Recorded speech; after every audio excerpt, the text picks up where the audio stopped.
Confirmed by the DG budget. I think we should.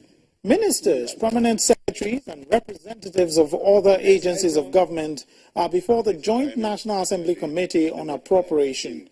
The committee is considering the request of President Muhammadu Buhari to transfer 180.8 billion naira from the 500 billion naira Special Intervention Fund in the 2016 budget to cover other shortfall within the budget.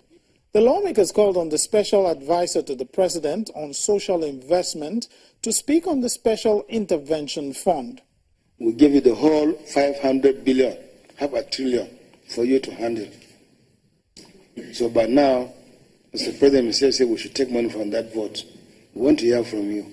The cash transfer program, we have 9 states that have met, and we're going to start paying the 5,000 to those 9 states. We have 11 states waiting to begin. The lawmakers, however, sought to know how much of the 500 billion naira had actually been spent so far. The amount that has been spent is not up to 1 billion, but I don't have the figures here. The ministers and other representatives then defended the funds that their agencies needed. Some of the lawmakers, however, pointed out that the funds needed now had been approved by the National Assembly when the 2016 budget was passed. Maybe somebody wanted to score a political point or anything by saying this budget was padded and the rest of it. Thus, advised the president to approve the cut.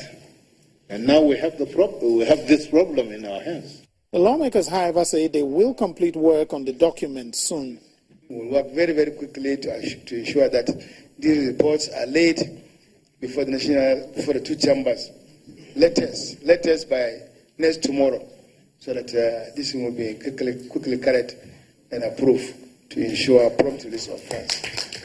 There is, however, the possibility that the committee may increase the figure requested, as some of the agencies that appeared have appealed for more funds than what the president approved for them. Lanre Lasese, Channels Television News.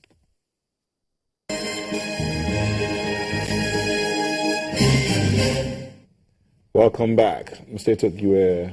Yes. Imagine, and there's a gradation. If you want to be a governor and you want to go and see your national chairman and you're bringing 5 million, and they're just looking and wondering, are you going for House of Reps or stuff? What are you taking 5 million for, or whatever the amount is? I'm saying that's probably for House of Reps. It's an insult for you to go to the office of the national chairman. You want to be governor. You're talking in terms of 100 million with 2 bulletproof cars. That's a serious candidate. The question is, the 5 million donation to the party or what? No, this is for the chairman. That is why donation to the welfare of the chairman. That is to see the chairman, to see the chairman of your This party. is what Robert Clark was talking about yesterday. One of the most sad moments of my life was yesterday, when I sat listening to Chief Robert Clark. I know he's elderly, but his seemingly shaking, let me use that very hard word, was a deep expression of emotions that I've held over the years. Where we are in Nigeria today, when he said, let the military come back, people did not hear the man. Mm-hmm. It was the highest level of expression of knowledge and frustration. The system is so institutionalized. It's so deep-rooted that for you to want to change that system is almost like you're a joker. And he's looked at it from the point of view of being a lawyer, from being a statesman, from being an activist, from being a nationalist, and he just can't see the way forward. And he says we can't continue. Let there be a break and then a quick recalibration so we can restart.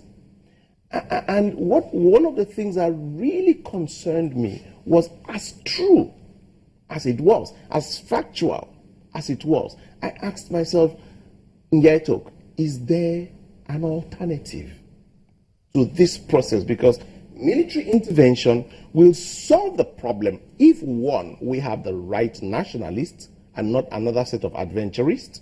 Number two, it would send us back, no matter how, before the Committee of Nations somewhat. So the question is, what is an option, an alternative? What's the way forward? What's the way forward? And, you know, I read something this morning that I found very interesting. It said, mathematics may not tell you how to subtract your sorrows. It may not tell you to add to your happiness, but it tells you that for every problem, there is a solution. And I found that instructive. I think there is a solution. Mr. Ojo, we've since been joined by Mr. Olashukwu Ojo, legal practitioner. Thank you for joining us. Good morning. Before you came in, we were talking about the processes in electoral processes. I mean, the Ondo elections on. We'll soon be hooking up with our correspondents there to find out what the situation is in a moment. But we're looking at what are the processes so far. Mr. Ugumadu talked about the leadership recruitment process that we've had in the course of the nationhood. It's not right as it should be.